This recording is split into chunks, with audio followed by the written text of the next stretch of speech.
আসসালামু আলাইকুম, শুভেচ্ছা, স্বাগতম। দর্শক, একটা সংবাদ বাংলাদেশ জাতীয়তাবাদী দল বিএনপিকে নিয়ে। বিএনপির যে সামনে যে কর্মসূচি হবে, কি কি কর্মসূচি হবে, কি আসলে বিষয়গুলো নিয়ে একটা সংবাদ আর কি। সারা দেশে কর্মসূচি ডেকেছে বিএনপি। আগামী 11ই ফেব্রুয়ারি থেকে রমজান পর্যন্ত সারা দেশে কর্মসূচি ঘোষণা দিয়েছে বিএনপি।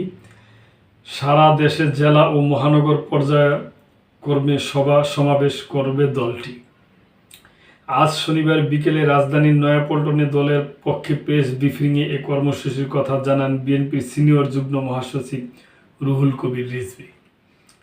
তিনি বিএনপির কর্মসূচি ঘোষণা দিয়ে বলেন, নিত্য প্রয়োজনীয় পণ্যের মূল্য বৃদ্ধি সহনীয় পর্যায়ে রাখার দাবিতে, অবনতিশীল আইন শৃঙ্খলা পরিস্থিতির উন্নতির দাবিতে, দ্রুত গণতান্ত্রিক যাত্রাপথে উত্তরণের জন্য নির্বাচনী রোডম্যাপ ঘোষণার দাবিতে এবং রাষ্ট্রে পতিত ফেসিবাদের নানা ষড়যন্ত্রের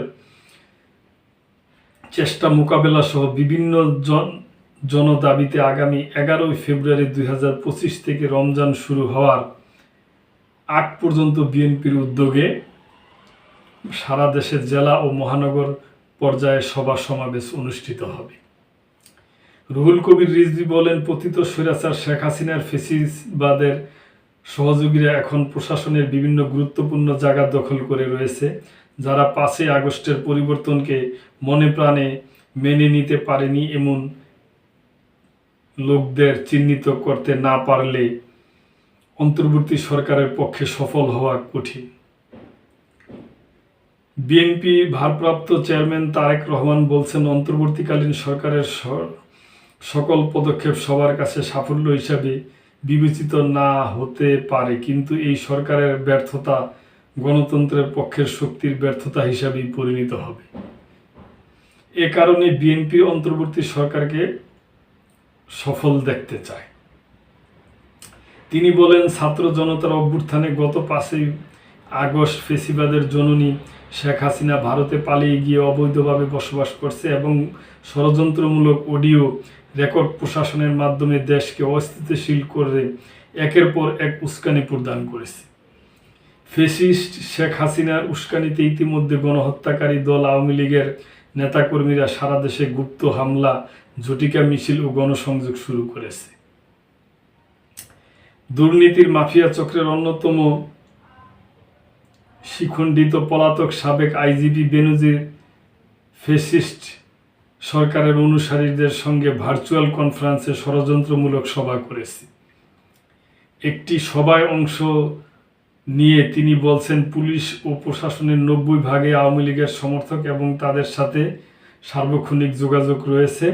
তাদের সাথে যোগাযোগ রেখে প্ল্যান করা হচ্ছে গোপন ষড়যন্ত্রে লিপ্ত নজিরবিহীন দুর্নীতির মহানায়ক সাবেক আইজিপি বেনজির আহমেদের রাষ্ট্রের বিরুদ্ধে গোপনীয় ষড়যন্ত্রমূলক কর্মকাণ্ডের খবর প্রকাশ্যে আমাদের সাথে ফ্যাসিস্ট সরকারের অনুসারীদের ভার্চুয়াল কনফারেন্সে যারা জড়িত তারা আইনের আওতার মধ্যে পড়ে।